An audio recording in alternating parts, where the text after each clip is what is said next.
I would say, dear நம்முடைய ones, வாழ்க்கையிலே தோல்வி எங்கே உண்டாகிறது என்று கேட்டால் when does failure come in our life? ஒரு காரியத்தை மறைப்பார்களானால் If you try to hide a single thing, அந்த மறைவு இன்னொரு மறைவுக்குள்ளாக நடத்துகிறது.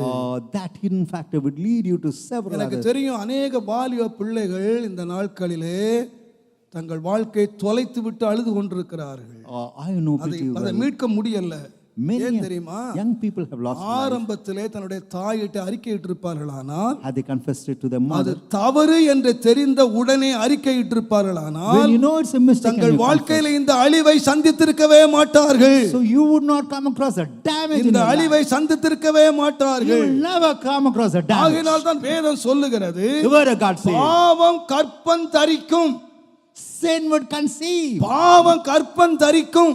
Sin would conceive. பாவம் கற்பம் தரிச்சதுன்னா If sin conceives, கற்பம் தரிச்ச உடனே யாருக்கும் தெரியாது. nobody would know. ஒருவேளை குழந்தை தரித்து யாருக்குமே தெரியாது. If a ஆனா person conceives, கற்பம் தரித்து விடுமானால் After conceiving, அந்த கற்பம் வளர தொடங்கும். the seed grows, அந்த ஜீவன் வளர the தொடங்கும். life grows. வேதம் சொல்லுகிறது, The word of God says, மரணம் எப்ப வரும்னு கேட்டீங்கன்னா when கற்பம் தரிக்கும் போது மரணம் வராது.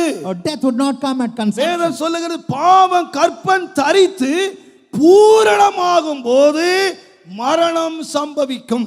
When sin conceives and becomes perfect, you will come பாவம் across எப்ப death. மரணத்தை கொண்டு வரும்னு சொன்னா When sin would bring about கற்பம் death. தரிக்கும் போது மரணம் கொண்டு வராது. Not at conception. அது ஒரு மாசம் 2 மாசம் வளரும் போது மரணத்தை கொண்டு வராது. 1 or 2 months if it grows, அது ஒரு வருஷம் 2 வருஷம் வளரும் போது மரணத்தை கொண்டு வராது. neither for 1 or 2 years. இந்த தரிக்குமானால் இது பூரணத்துக்கு நேராக முன்னேறி கொண்டே வரும். If it conceives, it will go towards perfection. தேவனுடைய நாமத்துக்கு மகிமை உண்டாவதாக. Glory be to the name of இவன் God. ஆரம்பத்திலே இதை அழிக்காமல் விட்டு விடுவானானால் Begin if you don't destroy. இந்த பாவம் பூரணமாகி அவனுடைய மரணத்தை கொண்டு வரும்.